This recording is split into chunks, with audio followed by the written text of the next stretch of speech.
Sejam muito bem-vindos a mais um podcast aqui da PermutaCast. E hoje nós estamos aqui novamente, eu e o Vitor Crestani. Bom dia, sejam todos muito bem-vindos. Prazer estar aqui com você novamente.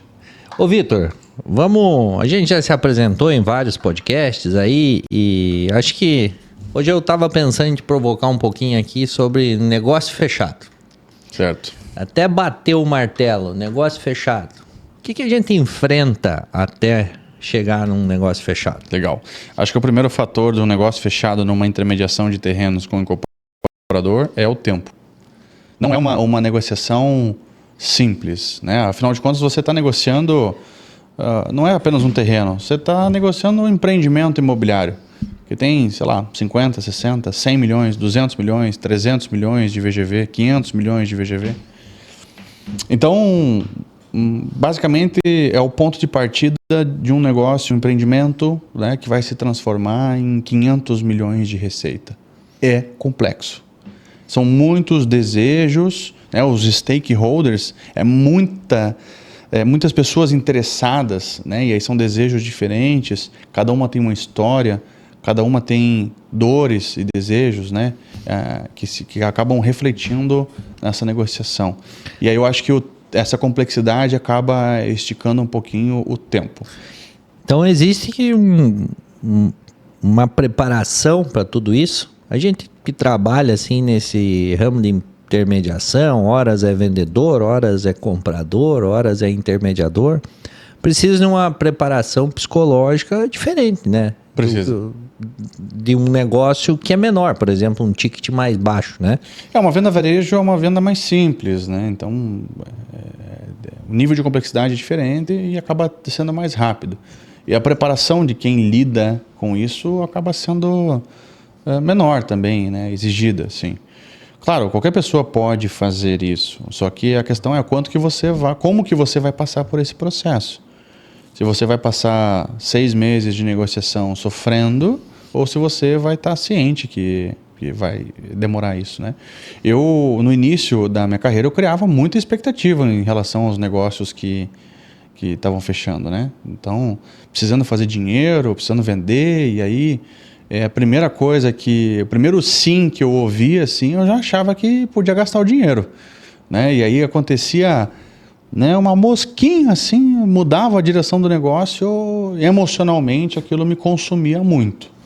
Então, a minha falta de preparação e de conhecimento sobre o processo fazia com que fosse muito doloroso, muito sofrido passar por as etapas de negociação, até chegar no negócio fechado, né? Mas eu acho que um dos principais pilares estar preparado para essa questão do tempo. Qual que é esse tempo? Tem negócios que eu já fechei em 30 dias. Intermediação de um prédio de 130 milhões em 30 dias. Sim. Uhum. Mas também tem negócio que eu passei mais de um ano negociando e não fechei. Uhum. Né? Então, cada negócio tem uma especificidade. E isso é importante comentar, né, Vitor? Tudo isso que tu vem trazendo aí. E tem a ver com a mentalidade. Por exemplo, nós entramos aqui na mentalidade do vendedor, do intermediador, né? Perfeito. Sabe que eu aprendi uma coisa com um mentor meu, Marcelo Scalco? Porque eu sofro muito com isso, tá? Do negócio assim, eu sou um cara muito criativo, então eu crio as coisas e as coisas vão indo e eu tenho que lidar muito com isso pela minha mentalidade, ser assim, de ser criativo. Uhum. E agora eu tenho feito assim, quando eu faço todo o possível que eu fiz numa negociação, eu escrevo e coloco dentro de um envelope. E ali é Deus que se encarrega, o universo, ou como Entendi. As pessoas quiserem chamar, tá? Uhum. Cada um tem a sua espiritualidade, a sua religião. Então eu fiz tudo que eu podia, coloco no envelope e deixo lá. Porque aí já não depende mais de mim. Porque a gente tem umas dificuldades entre separar esse mundo externo e o mundo interno, né? Perfeito. E esse meu convite aqui contigo, tu é um cara muito espiritualizado, é conversar um pouco sobre isso realmente, que não é um tema muito comum se tratar num podcast de negociação, né? Mas eu acho que é um dos fatores, se não for o mais importante, um dos mais importantes, tá? Perfeito. Então, essa separação que a gente tem do mundo externo com o mundo interno é algo que as pessoas ainda... A maioria das pessoas não entendeu. No mundo externo, que é ativo e comportamental, eu faço o que eu posso. No mundo interno, é passivo e espiritual. Perfeito. Cara, fiz o que eu podia, deu, acomodo. Resultado eu não controlo, sabe? E principalmente nessas negociações grandes, a gente tem que saber muito lidar com isso. Por isso que muitas pessoas desistem no caminho. E foi uma das coisas que a gente conversou para justamente criar o Permuta Pro, né? Perfeito. Era acompanhar as pessoas, ajudar nesse processo e não simplesmente dar uma mentoria, né? É. E fala aí como é que tu lida um pouco com essa mentalidade aí, nesse... Eu penso assim, primeiro, as pessoas tendem a ser controladoras, né? Quando a gente nasce, a gente não tem a figura do eu. O ego, ele vai se desenvolvendo ao longo do tempo, porque você vai sendo chamado, né? Ah, Júnior, Moacir isso, Júnior isso, tá, o Ortiz isso. Você vai pensando, pô, eu sou esse cara, eu sou o Júnior, eu sou o Moacir, né? Então, você vai criando o eu.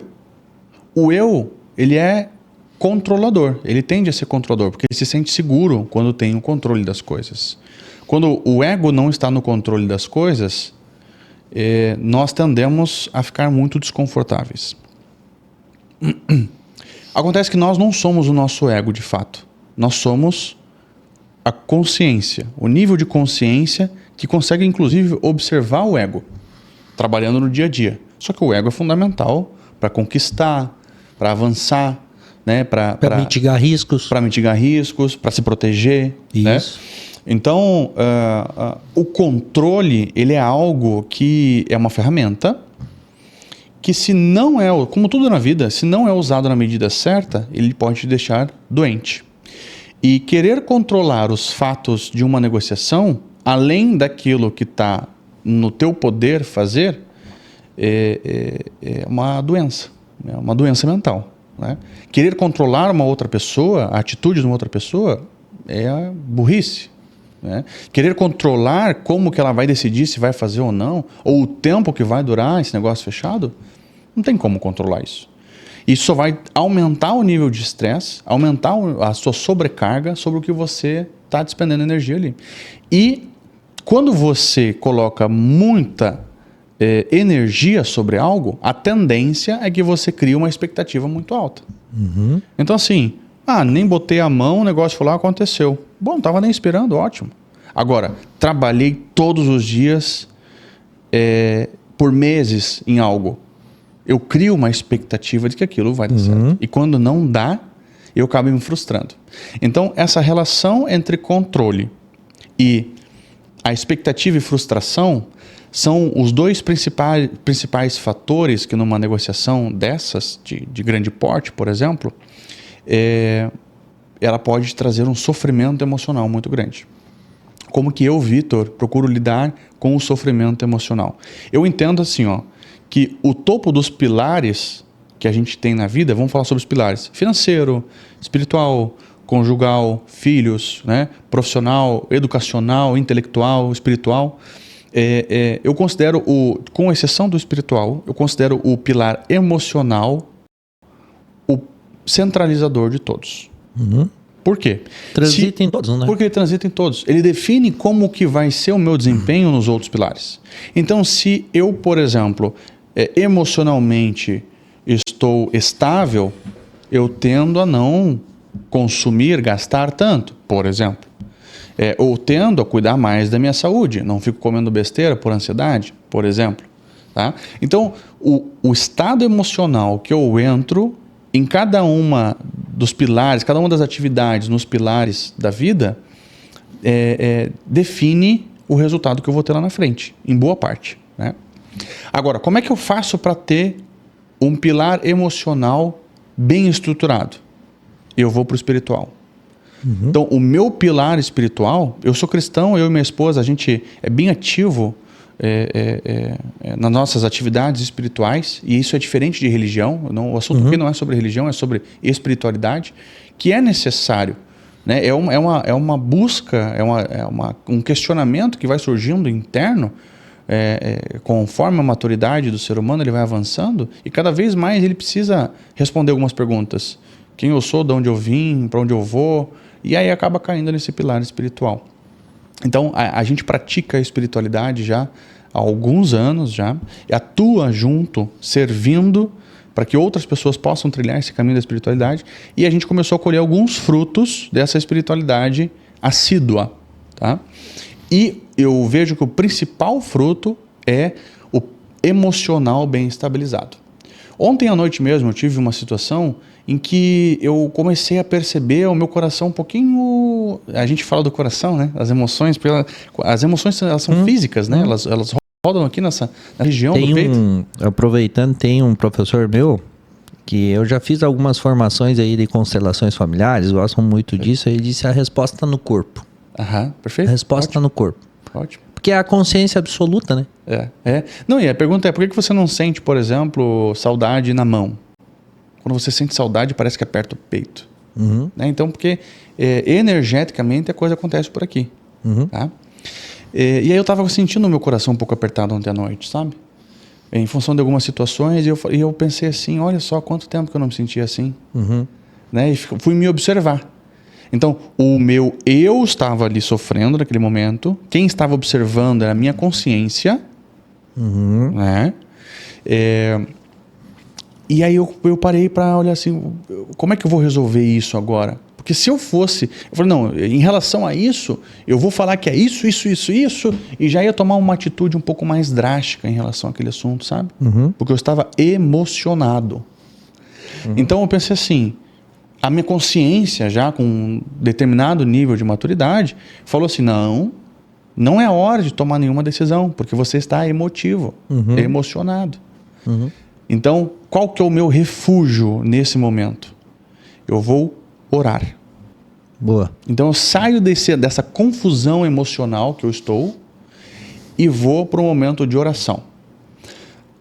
A oração, para mim, ela tem... isso é uma questão muito individual, mas a oração, quando ela é bem feita, ela tem essa questão do que você falou ali, sobre o envelope, a entrega. Uhum. Isso. Né? Então eu coloco assim, Deus, eu fiz a minha parte. Né? Tudo que está disponível no natural e que eu posso fazer, eu fiz. A partir de agora, eu preciso do sobrenatural. Então é contigo. Eu sempre falo esse negócio do... E eu me incluo nisso, eu sou bem resolvido assim com as minhas dificuldades, né? E eu falo que eu preciso, talvez assim na Bíblia mesmo, né? Fala que nós somos homens de pouca fé e tudo isso, né? Perfeito. E eu talvez pela minha falta de fé eu tenho que me apegar a alguma coisa, não consigo segurar só no psicológico lá. Ótimo. O envelope é um belo de um artifício, sabe? Sim. E esse negócio que tu falou da consciência, eu gosto de trazer... Isso é muito importante, cara. Eu acho que assim, nas negociações, tu é um cara que tem alta conversão nas negociações. Sim. E se a gente for pensar que a cada 10, 20 negociações tu vai fechar uma, talvez 20 fechar uma, é desgastante. São negociações grandes, longas, né? Então precisa de um trabalho, precisa disso que a gente está falando. Por isso que eu tô tocando bastante nesse assunto. Mas eu sempre trago a ilustração. Você lembra do desenho do Pica-Pau? É mais novo que eu, não sei se tu assistiu. Lembro. Você lembra que tinha o diabinho e o anjinho do lado do Pica-Pau? Perfeito. É aquilo ali, cara. Escuta os dois lados cara, aquilo é a consciência. Sim. No desenho já explica para as crianças o que é a consciência. Isso. Porque queira ou não, a gente tem vontade de fazer certas coisas e não... Tem muita gente que diz assim, isso nunca passou pela cabeça. Cara, é difícil, cara. Passa muita coisa pela minha cabeça. Por exemplo, eu estava numa negociação esses dias que uma das pessoas era até mal educada, assim, sabe? Uhum. E eu estava em certo momento, assim, com a minha consciência ali, cara, eu vou jogar isso aqui pro alto. Não dá pra mexer com isso desse jeito, cara. Eu não vou tolerar. E aí, numa conversa com um amigo meu, eu entendi o seguinte, não tem a ver comigo, e não tem a ver com o meu caráter, tem a ver com o meu bolso. Sim. Tem a ver com o meu bolso e com o meu negócio. Sim. Porque aquilo lá é a carga daquela pessoa, que é a mentalidade dela, que está envolvida também. Não é pessoal. Não é pessoal. E eu, naquele momento ali, eu tava meio levando pro lado pessoal, meio que assim, cara, eu vou, sabe, chutar o balde. Sim. E aí eu disse, cara, não tem a ver com isso, é uma bela de uma grana envolvida, eu supero isso aqui, porque não é esse negócio dessa pessoa ser mal educada, é coisa dela, tá? Ela deve ser com todo mundo, ela deve tratar a faxineira, o garçom, o colaborador, ou o pai, a mãe, todo mundo ele deve tratar mal, e não é comigo. Sim. Eu preciso superar isso. E não é a tua responsabilidade educar essa pessoa. Também não. E vem aquela pergunta assim, o que eu sou aqui agora? Eu sou um negociador que preciso desse negócio. Isso. Ponto. E isso tem me ajudado a superar vários desafios de negociação, assim, sabe? Coisas que eu não tinha maturidade num tempo atrás. Perfeito. Então, esse caminho de... Não é à toa que os caras mais velhos são os presidentes das grandes nações e tal, Perfeito. porque os caras passaram por grandes experiências. Maduros. É. E a gente tem passado muito, né, Vitor? Com o nosso sistema aqui de negociações, a gente acelera muito o processo, né, cara? Sim. Ao invés da gente ficar negociando uma coisa um ano, nós estamos tocando 10, 15 negociações ao mesmo tempo. Ao mesmo tempo, perfeito. E isso vai trazendo para nós uma certa caminhada, né? E não Casca. só e não Cascudo. só não só nos negócios, mas a vida contribui muito com isso também, sabe? Você empreendeu desde cedo, tem um histórico familiar que contribuiu para que você seja da maneira com que é. Da mesma forma eu, né? Então eu sempre fui muito precoce nas coisas porque eu me coloquei nesse ambiente. E isso é uma questão de autorresponsabilidade e de responsabilidade extrema, tá? Que são duas coisas diferentes. Autorresponsabilidade é você puxar para si a responsabilidade de resolver. Tem um bordão que fala, né? Trabalhe como se tudo dependesse de você e ore como se tudo dependesse de Deus. Boa. Só isso. Essa aí eu não tinha ouvido ainda. Só faz isso. Faz tua parte da melhor forma possível e ora como se tudo dependesse de Deus. Porque, em contrapartida, também, se você ficar lá só entregando a Deus as coisas não vão acontecer. Porque Deus quer ver você fazer a sua parte. Né? Deus está numa boa. Ele está lá, eu fico imaginando ele lá tranquilão, né? Relax, supremo, santo, né? Olhando para nós, diminutos, problemáticos, com baixo nível de consciência, se batendo para viver, né? E Deus fala assim, filho, eu quero te abençoar, mas faz para merecer, né? Entende? Então a gente tem que fazer a nossa parte. E aí eu lembro de um caso de uma irmã da igreja uma vez, ela falou assim, ela sabe que eu tenho uma vida ativa profissional, ela falou assim, Vitor, eu queria arrumar um emprego. Eu falei, tá bom, o que eu posso te ajudar? Ela falou, não, eu quero uma orientação. Eu falei, beleza. Ela falou assim, você já arrumou, faz 30 dias que eu tô nessa e tal, não sei o quê. Eu falei, tá bom. Como é que eu posso te ajudar? Uma orientação. Eu falei, tá. Você tem um currículo? Ele falou, tenho um currículo. Eu olhei o currículo estava bom. Eu falei, tá bom. Quantos currículos você enviou nesse último mês? Ela falou assim, 1. Eu falei, 1 currículo? No último mês inteiro? Ela falou, 1. Mas eu tenho orado muito para Deus mandar o convite certo para mim. Eu falei, olha, mana, nada contra, né? Eu acho que tem que orar e continuar orando. Mas mande 50 currículos por dia. Faz a tua parte. Escolhe todas as empresas que você quer, que você acha que tem perfil. Né? Sabe, não faça algo, não é uma metralhadora, mas mande 50 por dia, faça a sua parte. Você precisa de um sim só para receber a sua bênção. Né? E tem um livro do Joko, que ele é um militar, e aí você falou algo sobre essa questão do choque. Esse é ninja. Isso é muito bom. Sobre essa questão do choque com a verdade, essa é uma coisa que me atrai muito, né? O que eu represento aqui nessa mesa? É negócio, não é pessoal. Isso é um choque com a verdade, sem ficar de mimimi. Eu sou muito sobre isso também. Não fico de mimimi com as coisas. Eu sou muito direto, às vezes, até, e dependendo com quem eu estou lidando, isso é até uma dificuldade. Prejudica. Mas esse choque de realidade, ele faz você amadurecer. né? E isso tem muito no militarismo, né? Tem muita franqueza, muito reto e direto, né? E o Jocko, ele é um Navy SEAL americano que acabou se transformando num palestrante e num consultor de grandes negócios por causa do estilo de liderança que ele desenvolveu no Exército. E ele escreveu diversos livros, e um desses livros se chama Responsabilidade Extrema, que ele trabalhava com a equipe dele, que ele era líder no Afeganistão, essa questão da responsabilidade extrema. Se tem tal coisa que não está dando certo, qual que é a tua responsabilidade? Até onde você pode ir para fazer isso aqui dar certo? Ah, não está dando certo porque o dia está chuvoso hoje. Arruma um guarda-chuva. O responsável é tu. Sim. Ah, não está dando certo porque o fulano brigou com a irmã e na permuta que eles não vão se acertar. Dá um jeito. Entenda as dores dele. A responsabilidade é tua. Então, quando você se coloca nessa posição de ser o responsável em nível extremo, você assume a responsabilidade de tomar o controle e dar um jeito de resolver. Claro que tem coisa que ultrapassa o que você pode fazer, mas a sua mentalidade tem que ser de responsabilidade extrema. E outra coisa, né, Vitor, esse negócio da responsabilidade, até pela nossa criação, né, eu tenho um estudo aí que é do pessoal da IDEO lá, que é uma das empresas que mais... Eles são um estúdio de design lá, eles fazem o design da Apple, sabe? Eles são fera. E eles falam assim, que as crianças são 99% das crianças são criativas. Na adolescência, já cai para 10%. Olha só. E na vida adulta, a 98%. Perde.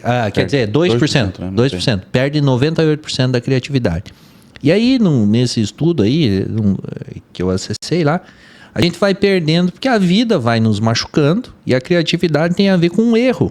Sim. Se a gente erra e é podado, tu começa a parar de errar e começa a parar de ficar criativo. Sim. Né? De novo, e não é pessoal, né? Hã? E não é pessoal, E você não tem é- que errar quantas vezes for. E não é pessoal. Então, tudo isso tem a ver com o que a gente está disposto a fazer. Por exemplo, esses movimentos de enviar os currículos. Perfeito. Lá na Permuta Pro, eu e você, né, definimos algumas metas. Antes a gente estava com metas mais agressivas, depois a gente conversou. E hoje a meta é só de movimento. Sim. Que é o movimento inicial. Cara, eu preciso fazer tantas prospecções. E muitas pessoas ficam nessa assim, cara, mas é muito. Mas prospecção, se tu for ver, é só caçar o tesouro. Isso. É fazer o primeiro movimento. Prospecção é isso, não é lead. Lead já vem depois, né? Perfeito. Então, cara, eu tenho que prospectar. Porque o primeiro movimento é o mais importante. A mentalidade da pessoa, porque a gente, nessa linha aí que vão estragando, a gente, a escola estraga, os pais estragam, a gente ganha tudo de bom também deles, Isso. mas dão uma estragada também, né? Dão uma estragada. Então, Deixa a gente preguiçoso? deixa preguiçoso, deixa com crenças limitantes, às vezes deixa com algumas coisas que desacreditado na gente para algumas coisas, outras coisas. Por exemplo, teve muita coisa que eu aprendi a fazer muito cedo, porque os meus pais, se eu fosse olhar assim em sã consciência, eu diria, pá, cara, podia ter me ajudado um pouco, né? E isso era uma coisa que eu pensava, não me ajudou naquilo, mas hoje eu dou graças a Deus porque eu aprendi a fazer muito cedo, Claro. entendeu? Mas essa é uma atitude mental de pegar algo que poderia ter sido ruim para você, numa visão, né, vitimista, Aham. ela é ruim para você, e você tem a atitude mental de transformar isso numa coisa boa. Assim, qual que é o lado bom disso? O lado bom disso é que eu me tornei mais precoce, que eu aprendi a fazer sozinho, que eu não dependo de outras pessoas. Sempre tem um lado bom para isso, né? Sempre, sempre. E às vezes a gente tem esses negócios de ser um pouco narcisista, um pouco vitimista. E aí, assim, eu acho que o pior de tudo ainda, hoje em dia, cara, do jeito que a gente vive aí, redes sociais, impactado com muito isso, é o perfeccionismo, tá? Tem muita gente com muito potencial, no caso dessa moça aí, com um currículo muito bom não, bom, Sim. falou, né? Com um currículo alinhadinho, que poderia estar fazendo algo melhor, mas talvez ela não andou mais com currículos pelo medo do não.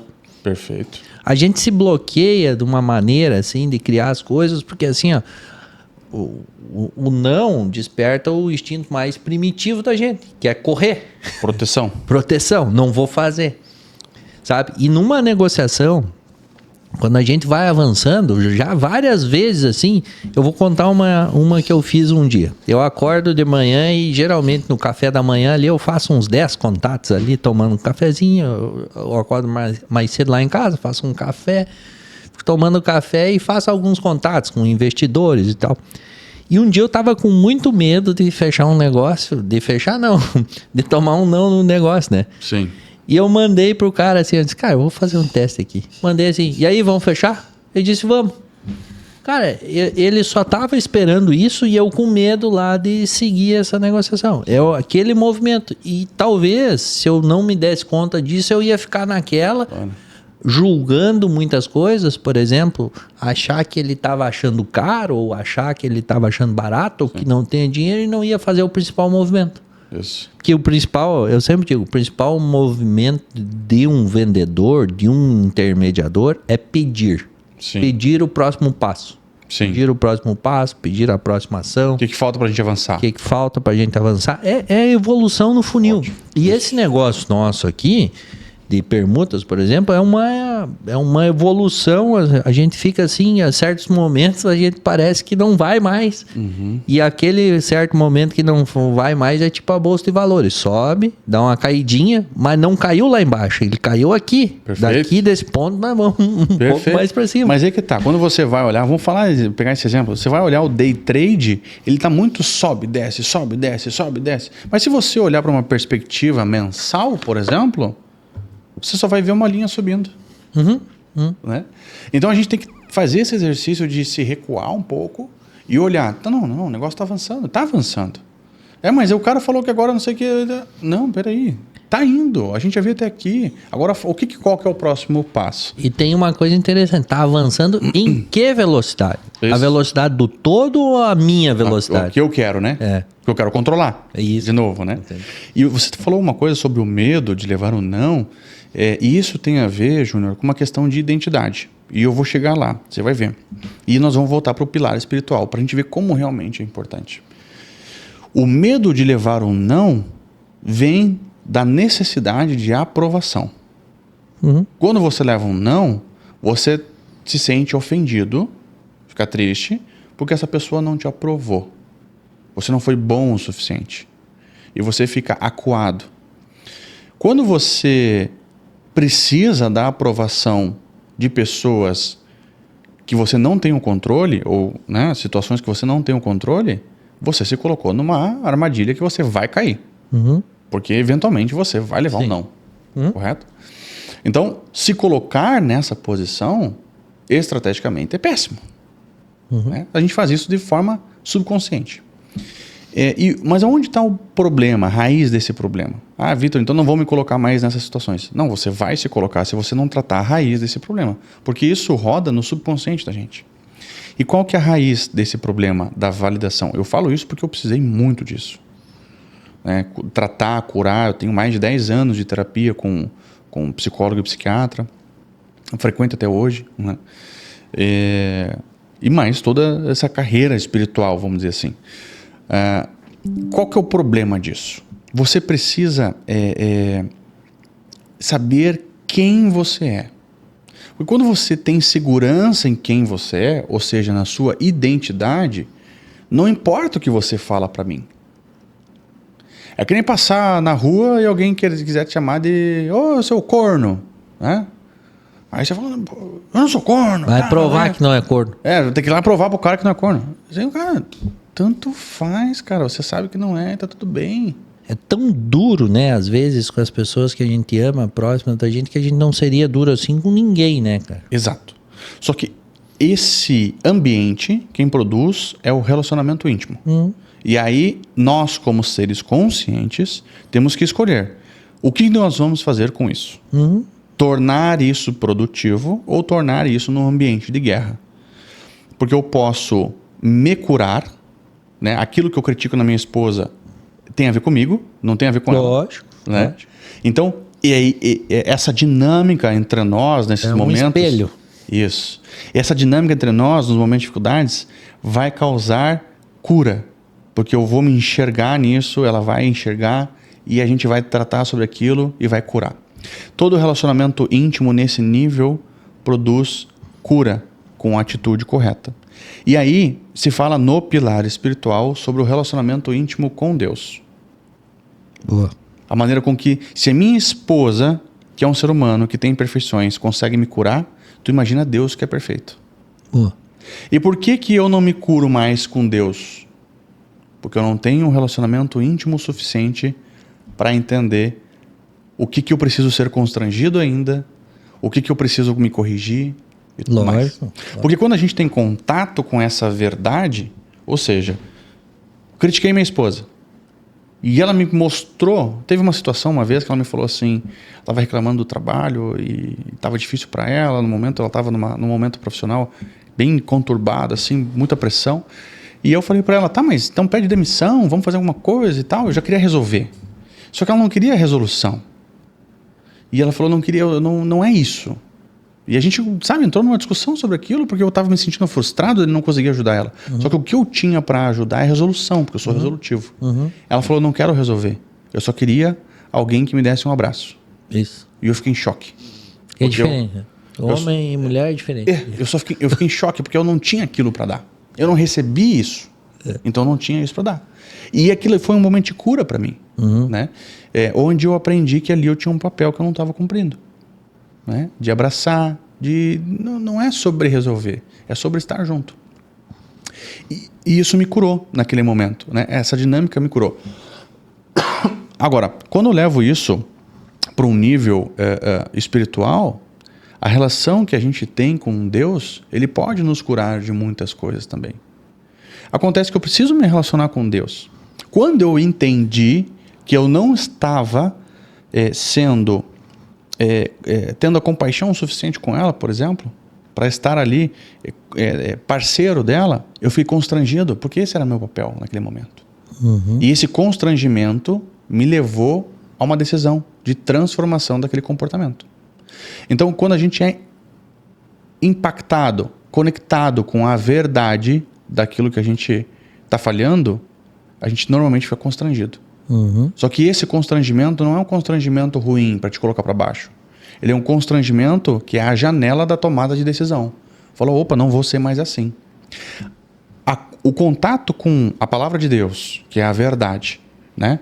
O contato com o espiritual, que vai te passar a verdade sobre quem tu é, qual que é o seu propósito, vai te constranger em diversos momentos.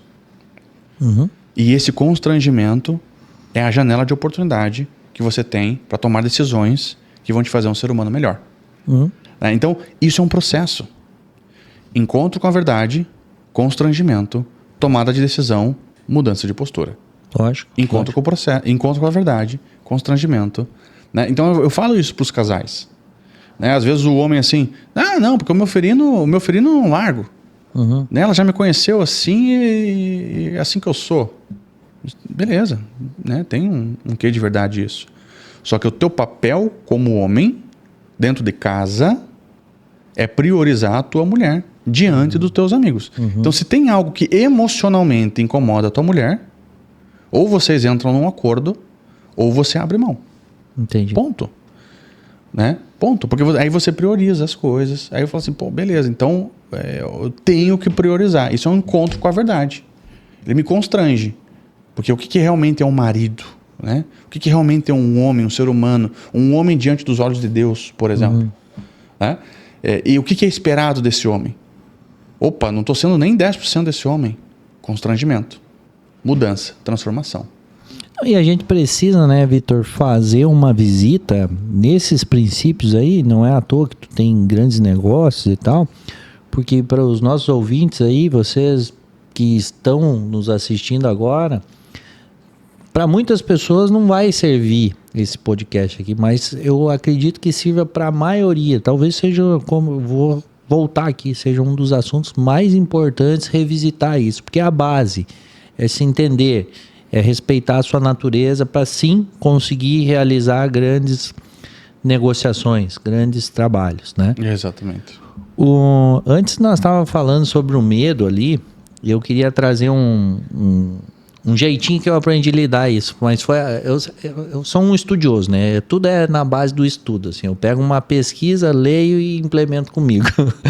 Aí o que acontece? Tem um cara, é psicólogo, se eu não me engano, chamado Alberto Bandura. Ele criou um jeito lá de tratar fobias. E o jeito dele é simples.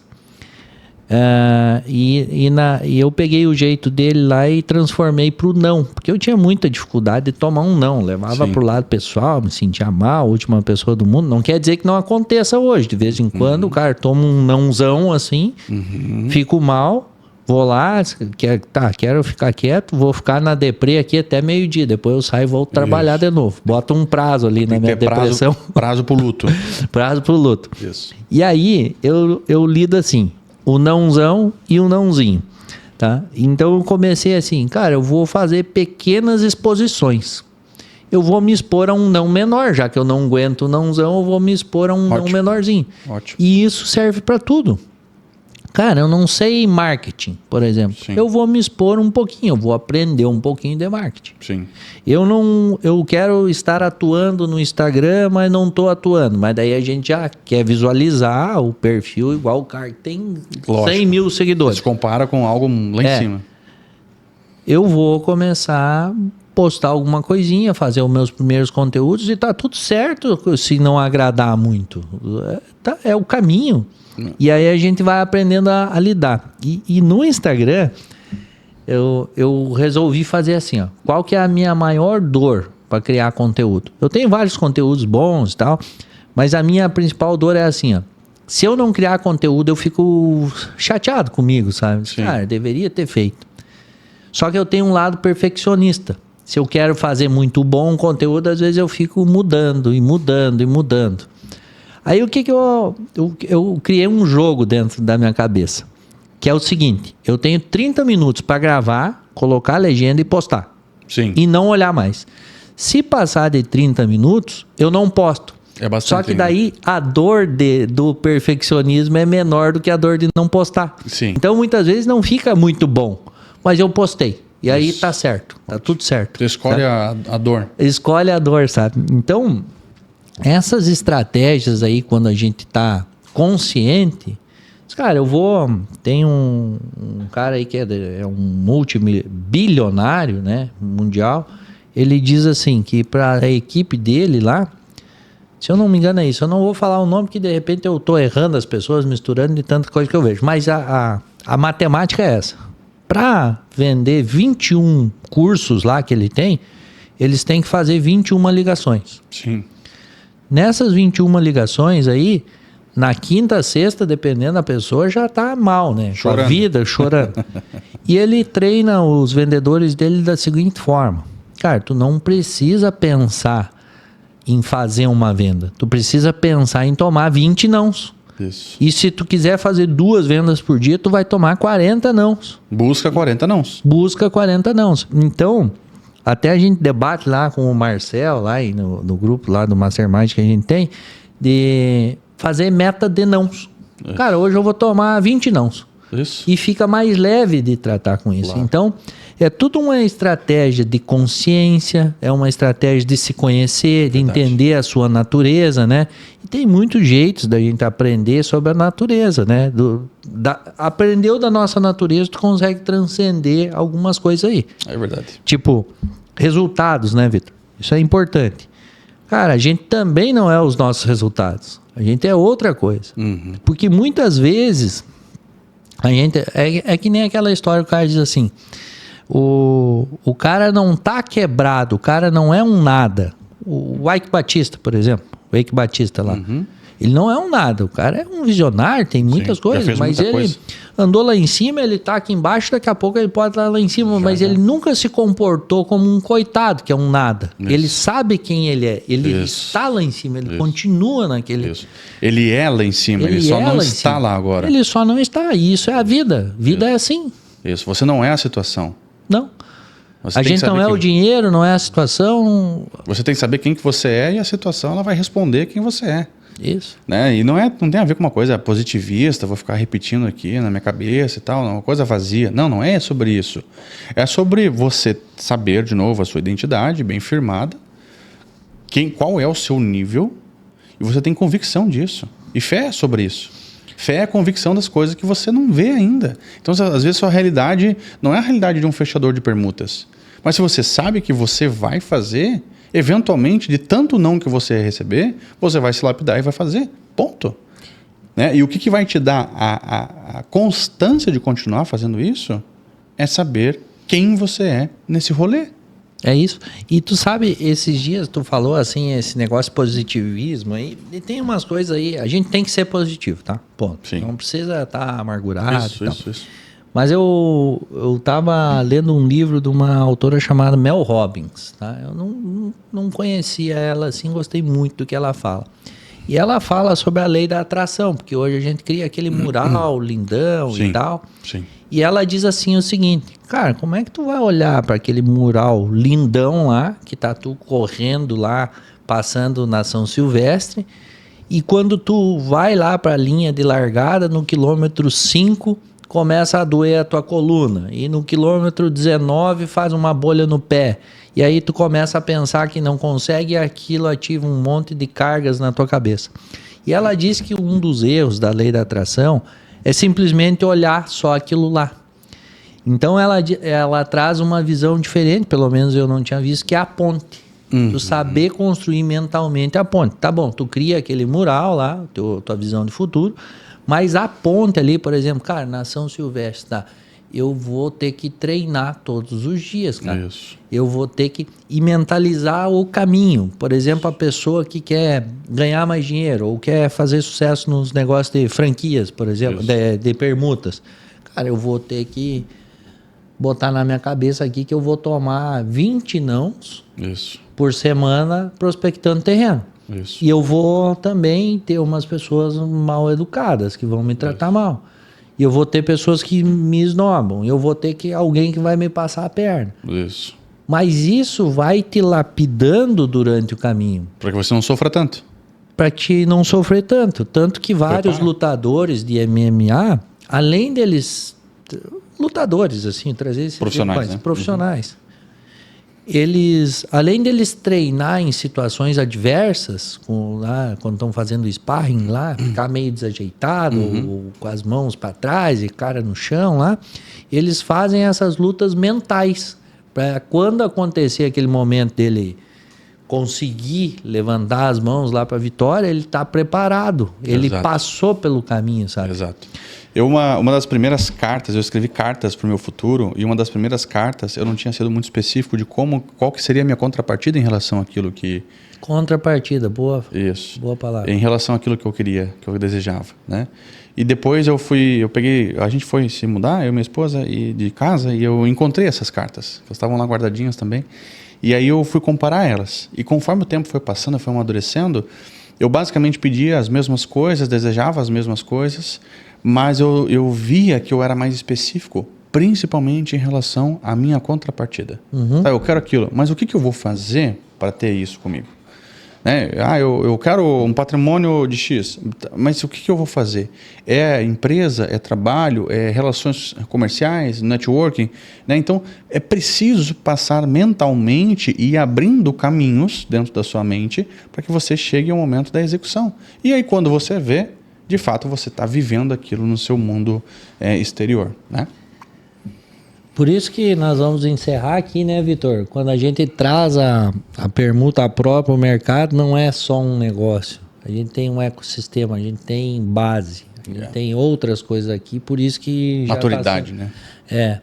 Por isso que a gente já está sendo um sucesso aí, nós estamos com 7 franquias já, em menos de 3 meses de operação, e nós vamos buscar todos os resultados que a gente quer, justamente porque a gente se prepara e vai preparar muito bem as pessoas que estão conosco. E porque o resultado é real, né? O resultado é real, não é mentira, não é virtual, não é um sonho. Ele está ali, ele pode ser comprovado, então a gente quer que outras pessoas... Tem contrato para ver. Tem contrato para ver. Boa. Bom. Vitor, muito obrigado de novo por estar aqui comigo nesse podcast. É sempre uma honra. Que Deus te abençoe e abençoe a tua família. Amém. Para você que está em casa nos assistindo, muito obrigado também pela sua audiência. Um grande abraço para você, que Deus abençoe a sua casa, a sua família também. E até o próximo episódio. Muito bom.